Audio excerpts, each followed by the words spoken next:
मोदी सरकार के सत्ता में आने के बाद पिछले 9 साल में देश में 8 रेल बड़े हादसे हुए। इन हादसों में कुल 586 लोगों की मौत हो चुकी है और 1200 से ज्यादा लोग घायल हुए।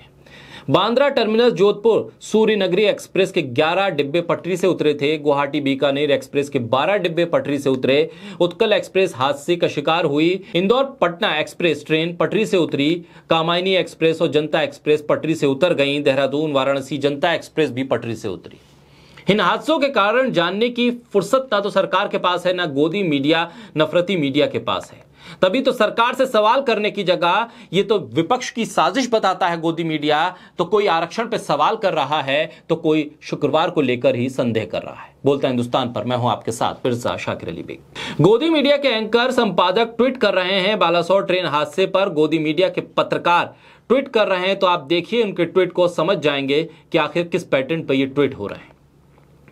इस देश के भीतर यह भीषण ट्रेन हादसा हुआ है, दुनिया हिल गई है, दुनिया भर से संवेदनाएं आ रही हैं और गोदी मीडिया इस पर सवाल करने की जगह कि यह हादसा हुआ क्या, वजह क्या थी, एक सपाट से ट्वीट कर रहा है, एक पैटर्न पर ट्वीट कर रहा है। सरकार मंत्री और प्रधानमंत्री का नाम तो ले ही नहीं रहा है।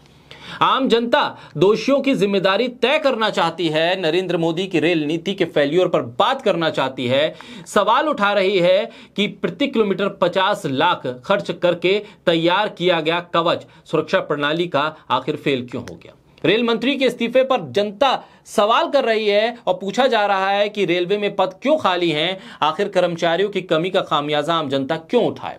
लेकिन गोदी मीडिया के एंकर या तो सपाट ट्वीट करके संवेदना जता रहे हैं और ना ही ऑनलाइन और ऑफलाइन हरी झंडी दिखाकर रेल को रवाना करने वाले पीएम मोदी का नाम ले पा रहे हैं, ना ही रेल मंत्री का नाम लिख पा रहे हैं। वैसे तो हो सकता है कि रेल मंत्री का नाम याद भी ना हो, क्योंकि देश के अधिकतर मंत्रियों के नाम देश की जनता नहीं जानती है, क्योंकि हर मंत्रालय के उद्घाटन और शिलान्यास को तो खुद पीएम मोदी करते हैं। हालात तो यह है कि विदेश मंत्री से ज्यादा विदेश यात्रा तो पीएम मोदी करते हैं। तो किस मंत्रालय में कौन मंत्री है ये कम लोगों को ही पता होता है। वैसे तो दिन रात मोदी मोदी करने वाले गोदी मीडिया के एंकर संपादक आज अपने ट्वीट में पीएम मोदी को टैग करना ही भूल जा रहे हैं। इस देश के भीतर राजधानी शताब्दी जैसी ट्रेनें पहले से ही थीं, लेकिन वंदे एक्सप्रेस को ऐसे प्रोजेक्ट किया गोदी मीडिया ने जैसे मानो देश में अब तक केवल पैसेंजर ट्रेन ही चलती थी। वैसे आज से पहले क्या देश में किसी प्रधानमंत्री को राजधानी या शताब्दी ट्रेन को हरी झंडी दिखाते हुए आपने देखा है?